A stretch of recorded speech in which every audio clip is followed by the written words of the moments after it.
ಮೈಸೂರು ಮೂಡಾದಲ್ಲಾಗಿರ್ತಕ್ಕಂಥ ಅಕ್ರಮದ ಬಗ್ಗೆ ಚರ್ಚೆಗೆ ಅವಕಾಶವನ್ನು ಕೊಡಬೇಕು ಅನ್ನುವಂಥ ನಿಟ್ಟಿನಲ್ಲಿ ಪ್ರತಿಪಕ್ಷಗಳು ಬಿಗಿಪಟ್ಟನ್ನು ಹಿಡಿದಿದ್ದಾವೆ. ಅದರಂತೆ ಅಹೋರಾತ್ರಿ ಧರಣಿಯನ್ನು ಕೂಡ ನಡೆಸಿರ್ತಕ್ಕಂಥದ್ದು. ಇವತ್ತು ಕೂಡ ಸದನ ನಡೆಯುತ್ತಾ ಇಲ್ವಾ ಅನ್ನುವಂಥ ಒಂದು ಅನುಮಾನವೂ ಕೂಡ ಮೂಡಿರ್ತಕ್ಕಂಥದ್ದು. ಬನ್ನಿ, ಈ ಸಂಬಂಧವಾಗಿ ನಮ್ಮ ಜೊತೆ ಮಾತನಾಡೋದಕ್ಕೆ ಕಾಂಗ್ರೆಸ್ನ ಹಿರಿಯ ಶಾಸಕ ಶಿವಲಿಂಗೇಗೌಡರು ಇದ್ದಾರೆ, ಮಾತನಾಡ್ತೀನಿ. ಸರ್, ಪ್ರತಿಪಕ್ಷಗಳು ಅಹೋರಾತ್ರಿ ಧರಣಿ ನಡೆಸಿದ್ದಾವೆ, ಇದ್ರ ಬಗ್ಗೆ ಫಸ್ಟ್ ರಿಯಾಕ್ಷನ್ ಏನು ಸರ್? ಈಗ ಈ ಒಂದು ಇಶ್ಯೂನ ಅವರು ರಾಜಕೀಯ ಅಂಗವಾಗಿ ಬಳಸ್ಕೊಂಡಿದ್ದಾರೆ. ಏನಾದರೂ ಮಾಡಿ ಇದನ್ನು ರಾಜಕೀಯವಾಗಿ ತಗೊಂಡು ಹೋಗಬೇಕು, ಇದರಿಂದ ನಾವು ಪೊಲಿಟಿಕಲ್ ಗೇಮ್ ಮಾಡಬೇಕು, ರಾಜಕೀಯವಾಗಿ ಸಾರ್ವಭೌಮತೆ ಸಾಧಿಸಬೇಕು ಅಂತಕ್ಕಂಥ ನಿಟ್ಟಿನಲ್ಲಿ ಮಾಡಿದ್ದಾರೆ. ಅದು ಬಿಟ್ಟರೆ ಇನ್ಯಾವುದೇ ಅಜೆಂಡಾ ಇಲ್ಲಿಲ್ಲ. ಇದನ್ನು ರಾಜಕೀಯವಾದಂಥ ನಾಟಕ ಆಡ್ತಾ ಇದ್ದಾರೆ. ಆ ನಾಟಕಕ್ಕೆ ಸದನ ಬಲಿಯಾಗ್ತಾ ಇದೆ. ಈ ರಾಜ್ಯದಲ್ಲಿ ಆಗಬೇಕಾದಂಥ ಕೆಲಸ ಕಾರ್ಯಗಳ ಬಗ್ಗೆ ಇವರು ಭಾಳ ನಿಜವಾಗ್ಲೂ ಅಡಚಣೆ ಉಂಟು ಮಾಡ್ತಾ ಇದ್ದಾರೆ. ಇದು ಪ್ರಜಾಪ್ರಭುತ್ವದ ನಿಲುವಲ್ಲ. ಸೊ, ಒಂದು ಕಡೆಗೆ ವಾಲ್ಮೀಕಿ ಪ್ರಕರಣದಲ್ಲಿ ಮುಖ್ಯಮಂತ್ರಿಗಳಿಗೆ ಇಡಿ ನೋಟಿಸ್ ಕೊಡುತ್ತೆ ಅನ್ನುವಂಥ ಒಂದು ಚರ್ಚೆ, ಮತ್ತೊಂದು ಕಡೆಗೆ ಮೂಡ ಅಕ್ರಮದಲ್ಲಿ ನೇರವಾಗಿ ಸಿಎಂ ಕುಟುಂಬ ಭಾಗಿಯಾಗಿದೆ ಅನ್ನುವಂಥ ನಿಟ್ಟಿನಲ್ಲಿ ಪ್ರತಿಪಕ್ಷಗಳು ಬಿಂಬಿಸ್ತಾ ಇದ್ದಾವೆ. ಇದಕ್ಕೆ ಪೂರಕವಾದಂಥ ಒಂದಷ್ಟು ದಾಖಲೆಗಳನ್ನು ಕೂಡ ಬಿಡುಗಡೆ ಮಾಡಿದ್ದಾರೆ. ಈಗ ಯಾರಿಗೆ ನೋಟಿಸು ಇಡಿ ಇರದೆ ಈ ರಾಜ್ಯದಲ್ಲಿ ಪ್ರಜಾಪ್ರಭುತ್ವದಲ್ಲಿ ಯಾರು ಒಳ್ಳೆ ಕೆಲಸ ಮಾಡ್ತಾರೆ, ಯಾರು ಸಂಬಂಧ ಇಲ್ಲದೆ ಇರತಕ್ಕಂಥ ವ್ಯಕ್ತಿಗಳನ್ನು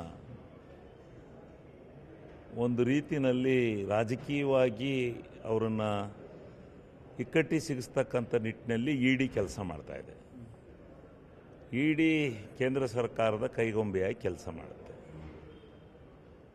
ಅದು ಇಂದಿನಿಂದ ಪರಿಪಾಠವಾಗಿ ಬಂದಿದೆ. ಇಡಿ ಯಾವತ್ತನೇ ಈ ದೇಶದಲ್ಲಿ ನ್ಯಾಯ ತಂದುಕೊಟ್ಟಿದ್ದಾರೆ? ಬರೀ ಈ ಥರ ಕಾಂಟ್ರವರ್ಸಿ ಮಾಡೋದನ್ನು ಬಿಟ್ಟರೆ ನ್ಯಾಯಯುತವಾದಂಥ ಯಾವುದೇ ಒಂದು ಕೆಲಸವನ್ನು ಇಡಿ ಸಂಸ್ಥೆ ಮಾಡೋದಿಲ್ಲ. ಅದು ಪೊಲಿಟಿಕಲಿ ಗೇಮ್ ಮಾಡತಕ್ಕಂಥ ರೀತಿಯಲ್ಲೇ ಕೆಲಸ ಮಾಡುತ್ತೆ. ಸರ್, ಇವತ್ತು ವಿಧಾನಸಭೆ ಮತ್ತು ವಿಧಾನ ಪರಿಷತ್ ಎರಡೂ ಸದನಗಳಲ್ಲೂ ಕೂಡ ಅಹೋರಾತ್ರಿ ಧರಣಿ ನಡೆಸಿರ್ತಕ್ಕಂಥ ಪ್ರತಿಪಕ್ಷಗಳು ಇವತ್ತು ಸದನ ಆರಂಭ ಆಗ್ತಿದ್ದಂತೆ ಧರಣಿ ಮುಂದುವರಿಸೋದಕ್ಕೆ ತೀರ್ಮಾನ ಮಾಡಿದ್ದಾವೆ. ಸರ್, ಕಾಂಗ್ರೆಸ್ ಯಾವ ರೀತಿಯಾಗಿ ಕೌಂಟರ್ ಕೊಡೋದಕ್ಕೆ ಪ್ಲಾನ್ ಮಾಡ್ಕೊಂಡಿದೆ ಸರ್? ಕೌಂಟ್ರ್ ಪ್ರಶ್ನೆ ಏನಿಲ್ಲ.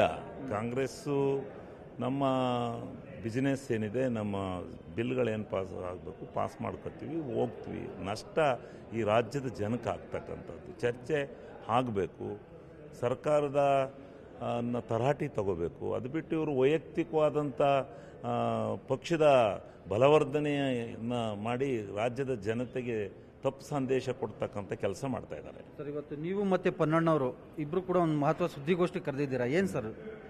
ಸುದ್ದಿಗೋಷ್ಠಿ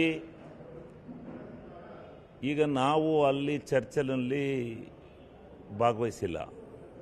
ಅವರು ನಮ್ಮ ಮುಖ್ಯಮಂತ್ರಿಗಳ ಮೇಲೆ ಇಲ್ಲದ ಒಂದು ಆಪಾದನೆಯನ್ನು ಮಾಡಿದ್ದಾರೆ. ಸತ್ಯಕ್ಕೆ ದೂರವಾದಂಥ ಆಪಾದನೆ ಮಾಡಿದ್ದಾರೆ. ಆ ಸತ್ಯಕ್ಕೆ ದೂರವಾಗಿರ್ತಕ್ಕಂಥ ಆಪಾದನೆಯನ್ನು ನಾವು ಯಾವುದೇ ಆಪಾದನೆಯನ್ನು ಮುಖ್ಯಮಂತ್ರಿಗಳು ಮಾಡಿಲ್ಲ ಅಂತಕ್ಕಂಥದ್ದನ್ನು ಸಾಬೀತುಪಡಿಸೋದಕ್ಕೆ ದಾಖಲಾತಿಗಳ ಸಮೇತ ಒಂದು ಸುದ್ದಿಗೋಷ್ಠಿಯನ್ನು ನಡೆಸ್ತೇವೆ. ಏನಾದರೂ ಇದು ಬಿಜೆಪಿ ಮತ್ತು JDSನ ಅಕ್ರಮಗಳ ಬಗ್ಗೆ ದಾಖಲಾತಿ ಏನಾದರೂ ಬಿಡುಗಡೆ ಮಾಡ್ತೀರಾ ಸರ್? ಯಾಕಂದ್ರೆ ಅವರು ಕೂಡ ಅಕ್ರಮ ಮಾಡಿದ್ದಾರೆ ಅಂತ ನಿಮ್ಮ ಶಾಸಕರು ಆರೋಪ ಮಾಡ್ತಾ ಇದ್ದಾರೆ. ಅಕ್ರಮಗಳ ಅವರು ಈ ರಾಜ್ಯದಲ್ಲಿ ಎಲ್ಲರೂ ಯಾರು ಸತ್ಯ ಹರಿಶ್ಚಂದ್ರರಿಲ್ಲ. ಎಲ್ಲ ಕಡೆನೂ ತಪ್ಪುಗಳಾಗ್ತಾ ಇರ್ತವೆ. ಆ ತಪ್ಪುಗಳನ್ನು ಚರ್ಚೆ ಮಾಡೋಕ್ಕೆ ಹೋದರೆ 365 ದಿವಸಲೂ ಸಾಲಲ್ಲ. ಒಬ್ಬೊಬ್ಬ ನಾಯಕರ ತಪ್ಪನ್ನು ಚರ್ಚೆ ಮಾಡೋಕ್ಕೆ ಹೋದರೆ 365 ದಿವಸಲೂ ಸಾಕಾಗಲ್ಲ. ನಾವು ಅದನ್ನು ಚರ್ಚೆ ಮಾಡೋಕ್ಕೋಸ್ಕರನೇ ಈ ವಿಧಾನಸೌಧಕ್ಕೆ ಬಂದಿಲ್ಲ. ಈ ವಿಧಾನಸೌಧ ನಡೆಯಲ್ಲ. ಈ ವಿಧಾನಸೌಧದಲ್ಲಿ ನಡೀತಕ್ಕಂಥದ್ದು ಈ ರಾಜ್ಯದ ಪ್ರಗತಿಯ ಬಗ್ಗೆ, ರೈತರ ಸಂಕಷ್ಟಗಳ ಬಗ್ಗೆ ಚರ್ಚೆ ಆಗಬೇಕು, ಅಭಿವೃದ್ಧಿ ಬಗ್ಗೆ ಚರ್ಚೆ ಆಗಬೇಕು, ಎಲ್ಲ ಪಾರದರ್ಶಕತ್ವ ಆಗಬೇಕು. ಅದನ್ನು ಬಿಟ್ಟು ನಾವು ನೀನು ಹಿಂಗೆ ನಾನು ಹಿಂಗೆ ಅಂತೇಳಿ ಕಿತ್ತಾಡಕ್ಕಂಡೆ ಇಲ್ಲಿ ಸದನವನ್ನು ಮುಗಿಸೋದಾದರೆ ಈ ರಾಜ್ಯದ ಜನತೆ ಸಿಗೋ ಲಾಭ ಏನು? ಒಂದು ಕಡೆ ಕುಮಾರಸ್ವಾಮಿ ಹೇಳ್ತಾರೆ, ಮುಖ್ಯಮಂತ್ರಿಗಳ ಮುಖಭಾವ ಹೇಳುತ್ತೆ ಅವರು ತಪ್ಪು ಮಾಡಿದ್ದಾರೆ ಅಂತ. ಮುಖ್ಯಮಂತ್ರಿಗಳನ್ನ ಇವರು ವಿನಾಕಾರಣ ಒಂದು ಥರ ಸುಳ್ಳು ಪ್ರಚೋದನೆಯನ್ನು ಮಾಡಿ ಈ ಶಾಸನ ಸಭೆಯನ್ನು ಈ ರೀತಿ ಅಗೌರವಕ್ಕೆ ತರ್ತಾ ಇದ್ದಾರೆ. ಇಲ್ಲಿ ನಡೀತಾ ಇರ್ತಕ್ಕಂಥ ಎಲ್ಲ ನಾಟಕ ನೋಡ್ನಾರ್ದಲ್ಲೇ, ಈ ನಾಟಕದ ರೂಪವನ್ನು ನೋಡ್ನಾರ್ದಲ್ಲೇ ಅವರು ಮೌನಕ್ಕೆ ಶರಣಾಗಿದ್ದಾರೆ, ಮೌನದವಾಗಿದ್ದಾರೆ. ಕಾಲ ಬಂದಾಗ ಹೇಳ್ತಾರೆ.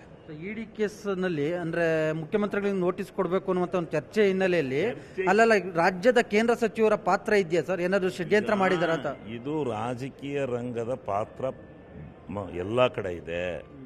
ರಾಜಕೀಯ ಇಲ್ದಲೇ ಇವ್ಯಾವು ಬರಲ್ಲ. ರಾಜಕೀಯ ಮಾಡಿ ಭಾಳ ಯಾವುದೇ ಒಂದು ಇತಿಹಾಸದಲ್ಲಿ ಒಂದು ಕಪ್ಪು ಚುಕ್ಕಿ ಇಲ್ಲದೆ ಇರ್ತಕ್ಕಂಥ ರಾಜಕಾರಣವನ್ನು ಮಾಡ್ತಾ ಇರ್ತಕ್ಕಂಥ ಸಿದ್ದರಾಮಯ್ಯನವ್ರನ್ನ ಇಕ್ಕಟ್ಟಿ ಸಿಗಿಸ್ಬೇಕು ಅಂತಕ್ಕಂಥ ನಿಟ್ಟಿನಲ್ಲಿ ಬಹಳ ಪ್ರಯತ್ನ ಮಾಡ್ತಾರೆ. ಅವ್ರ ಕೆಲಸ, ವಿರೋಧಿ ಪಕ್ಷದವ್ರ ಕೆಲಸವೇ ಅಷ್ಟು, ಅವ್ರು ಮಾಡ್ತಾರೆ.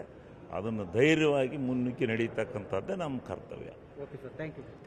ಸೊ ಇದಿಷ್ಟು ಅರಸೀಕೆರೆ ಶಾಸಕರಾದಂಥ KM ಶಿವಲಿಂಗೇಗೌಡರ ನೇರ ನುಡಿಗಳು. ಕ್ಯಾಮ್ರಾಮನ್ ವಿಶ್ವನಾಥ್ ಹಾವೇರಿ ಜೊತೆ ಹೆಬ್ಬಾಕ ತಿಮ್ಮೇಗೌಡ, ನ್ಯೂಸ್ 18 ಕನ್ನಡ, ಬೆಂಗಳೂರು.